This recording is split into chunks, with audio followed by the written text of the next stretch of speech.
Hello again everyone, welcome back again di Bitcoin Update teman-teman sekalian.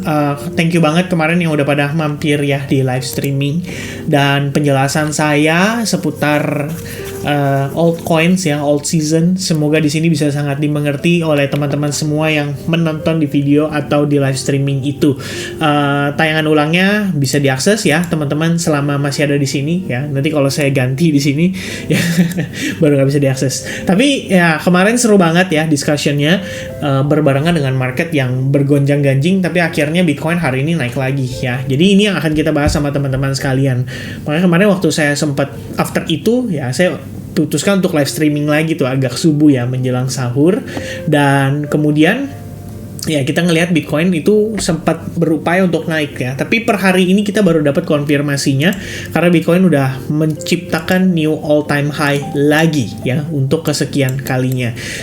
Di sini sebenarnya kalau kita ngelihat dari historical data ya, memang agak berbeda dengan tahun-tahun sebelumnya ya. Kalau dulu-dulu tuh dia tuh naiknya kenceng loh teman-teman. Tok ya, dalam sehari tuh dia bisa tembus 2.000-3.000 dolar ya. Itu dulu ya. Tapi kalau sekarang walaupun dengan posisi supply shock ya terjadi. Supply shock tuh maksudnya apa?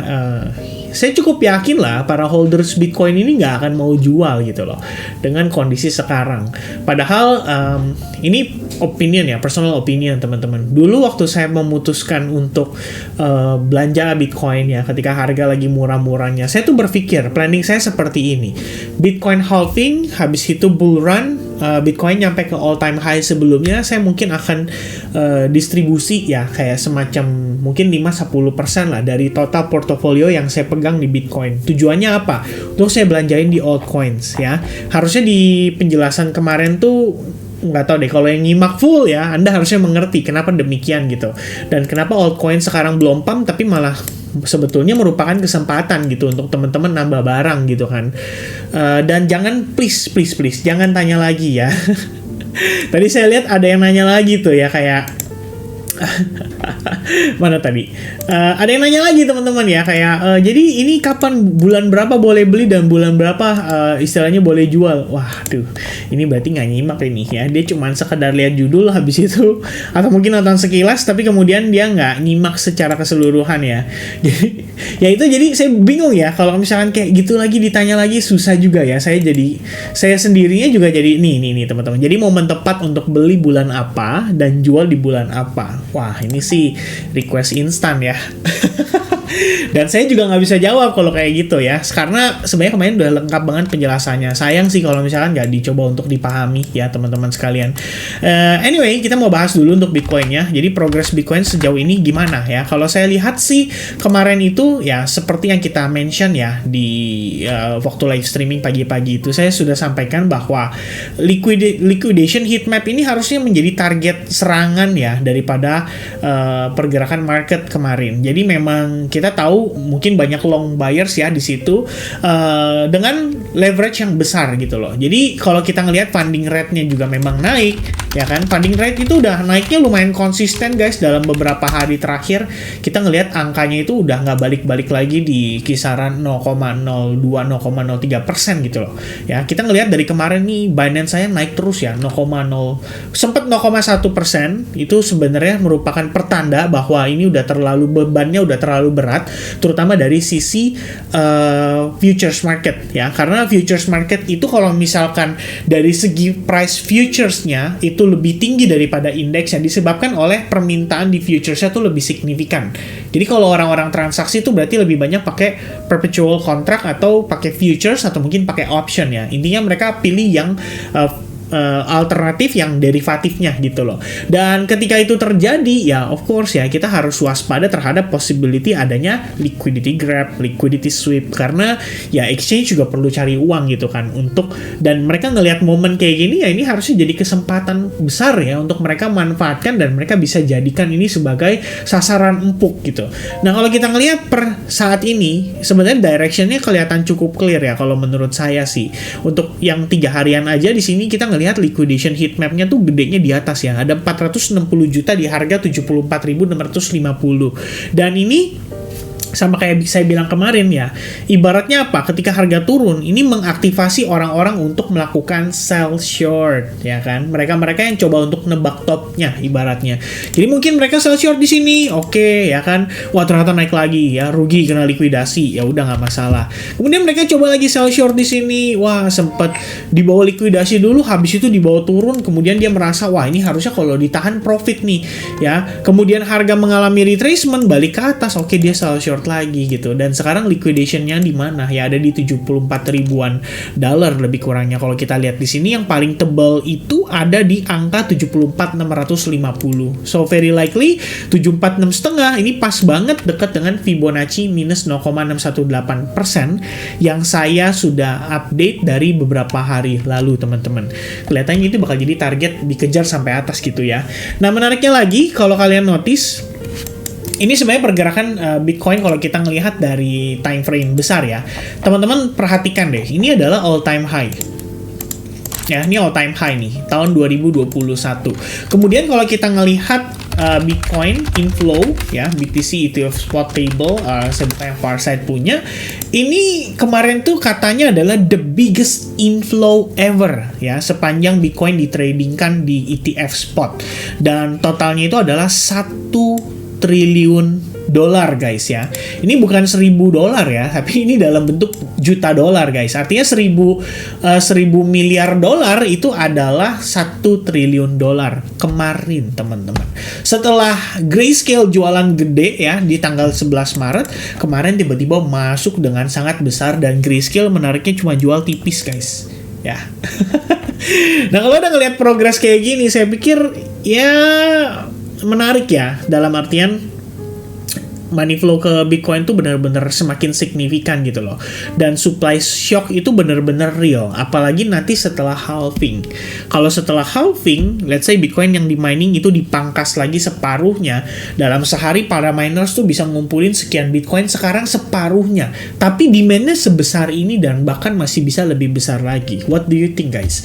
Will happen or apakah impact-nya terhadap si harga itu? Ya mungkin di situ jadi ada bayangan ya. Oh iya nih, berarti ini memang make sense ya. Bitcoin sebenarnya naiknya tuh udah sesignifikan itu. Nah, yang menariknya adalah kemarin dia break ya all time high itu ya kan dalam beberapa hari terakhir. Lalu kemarin banget teman-teman, the biggest inflow-nya bersamaan atau berbarengan dengan momen itu. Jadi memang selain liquidation-nya coba untuk dihajar ya sama, kalau kita bilang sama market price, sehingga mengaktifkan lebih banyak sellers atau willing sellers di situ, dan orang-orang yang mungkin panic selling di saat yang bersamaan kelihatannya dimanfaatkan dengan baik ya oleh institusi-institusi ini untuk ngambil gitu loh di harga pas mungkin ya. Ini kalau feeling saya sih teman-teman ya, pasti pada ngebitnya di kisaran 70.000 dolar bulat gitu. Nah, agak di bawah-bawah dikit ya itu bonus lah ya kalau dapat gitu kan. Dan tampaknya 70.000 dolar itu benar-benar after ke execute. Kalian lihat time frame 4 jam tuh sebenarnya dia nggak pernah closing di bawah. Dia cuman ngebentuk buntut doang, jadi ngejemput orderan yang ada di bawah. Di saat yang bersamaan, ini men-sweep liquidity, di mana tercipta dari para buyers yang mungkin masuk setelah adanya break yang kenceng dan impulsif ini. Jadi kalau mereka buy di sini, stop loss mereka di mana? Very likely di low point ini, atau di area trendline, atau di bawah SNR-nya. Dan ternyata itu yang coba untuk diambil sama para pelaku pasar kemarin. Pas banget sampai area demand, habis itu dia langsung dapat reaction cukup signifikan. Nah, kita bisa lihat di sini, kemarin saya udah sempat tunjukin ke teman-teman juga ya, kalau kita ngelihat dari perspektif ini dan saya gunakan VRVP ya, sebetulnya terlihat volume paling besar itu ada di antara area-area ini, dan itu di kisaran 68.680-an. Ya, which is 68.700 lah kalau kita bulatkan ya, nyampe dekat level itu langsung dapat reactionnya. Dan sampai dengan hari ini kalau kalian gunakan yang namanya ya exponential moving average ya, 8 dan 21, time frame daily-nya respect banget sama 8 ya. Time frame hourly-nya juga sama, respect banget dengan 8 serta 21. Every time kita retest di situ, dia langsung dapat reaction dan kepantul lagi. Jadi sebenarnya gampang aja teman-teman kalau misalkan kita yang mungkin buat teman-teman yang merasa aduh gue males nih analisanya ya udah pokoknya kalian lihat aja selama EMA 21 di sini nggak di breakdown, selama dia nggak main di bawah EMA 21 dan 8 serta 21 waktunya tidak terjadi seperti ini teman-teman, alias berpotongan, maka kita bisa katakan bahwa ya ini Bitcoin masih bisa terus lanjutin penguatannya. Belum lagi dengan adanya informasi berupa liquidation heat map tadi. Kalau kita lihat di 3 harian ya lebih kurang target terdekatnya adalah 74.650. Itu yang paling gendut ya. Kita ngelihat ordernya banyak di sana. Ini berarti orang-orang yang pada sell short nih, ya kan, sell short. Di mana nih stop loss-nya nih? Liquidation levelnya di sini, guys. Begitu kena habis, baru ntar lihat deh. Kita ngelihat pergerakan Bitcoin bakal begini-begini lagi ya. Karena ya kita bisa bilang para institusi ini juga akan berusaha untuk mencari order ya. Jadi gimana caranya mereka nge-shake kita bilang paper hand ya. Gimana caranya mereka nge-shake orang-orang yang mungkin saat ini mudah imannya untuk goyang ya. Karena faktor-faktor seperti ya mereka belinya udah di pucuk ya kan.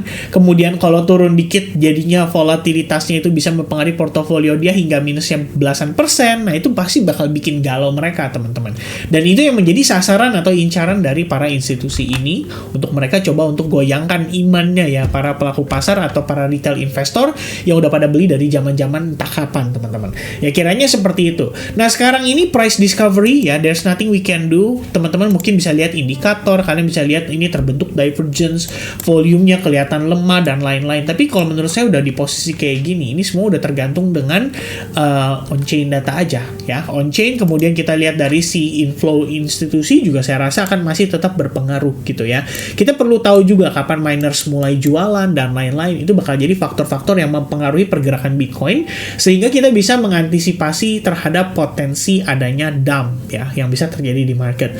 But for now, always remember guys, follow the structure, follow the trend. Jangan coba untuk istilahnya nge-catch topnya ada di mana gitu ya. Ini tuh sama persis kayak momen-momen waktu kita lagi di bear market ya. Saya selalu katakan hal yang sama. Do not catch a falling knife. Ya, kalian lihat harga lagi turun terus ya. Ini psikologinya kan kalau dibalik orang-orang pasti ngebet ya, pengen banget dia ngebuy gitu kan, mencoba untuk mencari di manakah level bottomnya, tapi ternyata tidak berhasil dan pada akhirnya banyak juga itu yang berdarah-darah waktu Bitcoin sampai kembali ke level 15.000. Nah, menariknya adalah ketika dikasih 15.000 udah keburu galau, udah keburu fear. Mungkin karena selama ini selalu gagal coba nangkep bottomnya.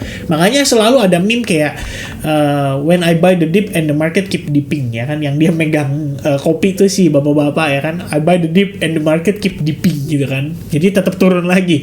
Nah ya itu benar teman-teman sekalian ya, sama halnya kayak sekarang ketika saya coba short ibaratnya gitu kan, ada orang ya gue coba short deh, ternyata setiap kali dia short, ya mungkin untung tipis-tipis, tapi habis itu dia naik lagi. Nah, sebetulnya daripada fokus di sell short, mungkin teman-teman bisa cari peluang dengan cara buy di bottom justru. Jadi kalian lihat demand-demandnya, di time frame 30 menit, 15 menit, kita masuk, kemudian manfaatkan dengan baik. Itu saja mungkin sedikit yang bisa saya bagikan ke teman-teman ya, di penjelasan yang saya lihat dari segi pergerakan si Bitcoin sendiri. Jadi so far, perlu diperhatikan 71.500 harusnya menjadi key support level, di mana ini terbentuk dari Fibonacci 0,27 ya, yang saya sudah jelaskan di previous video. Bottom di sini, ke top di sini kita tarik gunakan Fibonacci, kemudian dia pullback sampai 100%, habis itu dia mulai mantul, minus 0,27, minus 0,18. Ini key level yang kelihatannya akan coba untuk dicapai, dan di sini didukung juga dengan liquidation heat map, menunjukkan bahwa di level tersebut terdapat banyak sekali sell short yang akan terlikuidasi. Jadi sangat menarik untuk jadi incaran penguatan harga pada Bitcoin sementara ini. Alright, so I think that's gonna be the update for Bitcoin. Later kita nanti akan update juga untuk altcoins ke teman-teman. Mungkin ada 2 atau 3 altcoins yang akan saya coba untuk sertakan, atau mungkin 1 ya kan, karena kayak kemarin kita udah banyak banget yang ngebahas pada saat lagi live streaming ya. Kalau kalian support YouTube channel ini, mungkin kalian support dengan video ini bisa mencapai 500 atau 750 likes, kita bisa live streaming lagi pretty much very soon. Alright, thank you very much guys, and I'll see you guys again in the next update. Cheers and goodbye guys.